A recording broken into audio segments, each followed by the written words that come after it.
Unfortunately, the part I hate about college basketball, probably the most, is when we have great stories be sidetracked by devastating injuries. And this goes to show you how much can change in 24 hours. On Friday night, Michigan clinched an outright Big Ten regular season title with a dominant win at Illinois. And then Saturday in the evening, I was in the studio across the street in Studio 44 at CBS Sports Network. The release came out that LJ Cason was done for the season for the Wolverines with an ACL injury.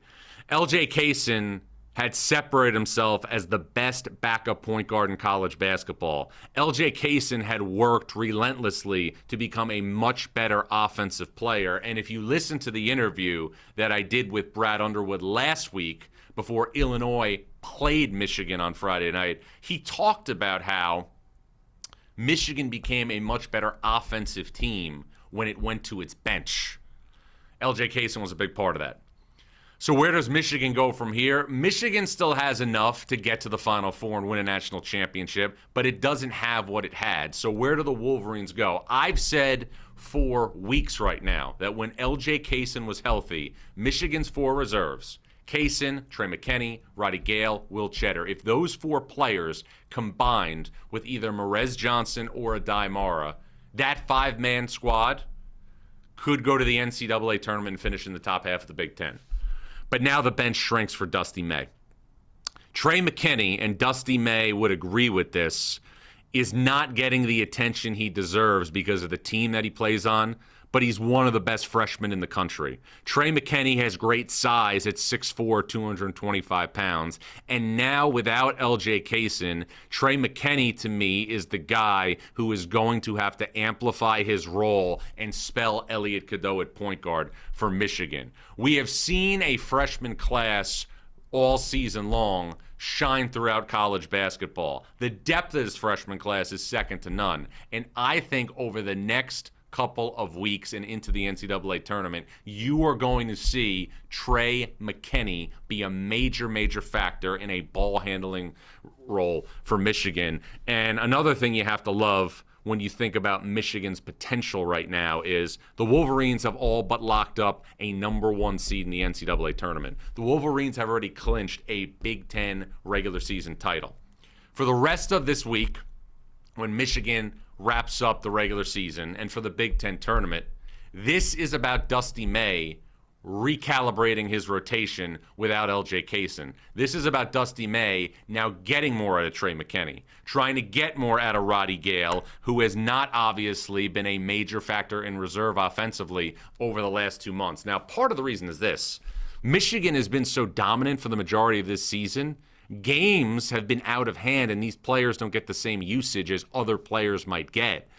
But Michigan is going to need McKinney and Gale to be regular contributors right now if this team is going to get where it wants to go and go to Indianapolis for the Final Four and have a chance to win a national championship. Other things to monitor right now in the Big Ten. Tom Izzo, despite obviously how outspoken he's been over the last 5 years about the current state of college sports, and there's nobody better to listen to because I think it is one of the more entertaining things we have right now in covering college basketball. Tom Izzo is doing some of the best coaching that he has done in his career. Tom Izzo has Michigan State at 14-4 in the Big Ten, and this is now a 2-year run for the Spartans where they do not have blue chip and high-end talent, but they are putting together major teams that are wringing out the sponge and overachieving. Michigan State was a 2 seed last year in the NCAA tournament, lost to Auburn in the Elite Eight. Jeremy Fears, in his last 5 games, has an assist-to-turnover ratio of 5-1, playing like an All-American. There are more talented teams in college basketball than the Spartans, not many teams more together. And another thing, and I think this is very swept under the rug, when we look now at other All-Americans in the Big Ten, because people are going to talk about, obviously, the guys who were in bold print. You're going to mention Yaxel Lendeborg. You're going to mention Braden Smith. You're going to mention Keaton Wagler. You're going to mention Jeremy Fears. Any conversation that doesn't include Price Sandfort, when you talk about all Big Ten first-team caliber players and also potential All-Americans is not a real conversation. This guy's made 106 threes already this season. In 3 of his last 5 games, he is over 29 points. He's 18, he's 5 rebounds, and he has given Nebraska the score it's needed to put together, arguably, what is trending towards being the best season in program history. Nebraska, 25-4, entering Tuesday night's game against UCLA at Pauley Pavilion with 2 more wins. Nebraska will be in a situation where we'll have 27 wins. Fred Hoiberg's got a great chance to break the program record for wins this season, and in my opinion is still, and I'll talk about this more later in the week, in the pole position to be the National Coach of the Year.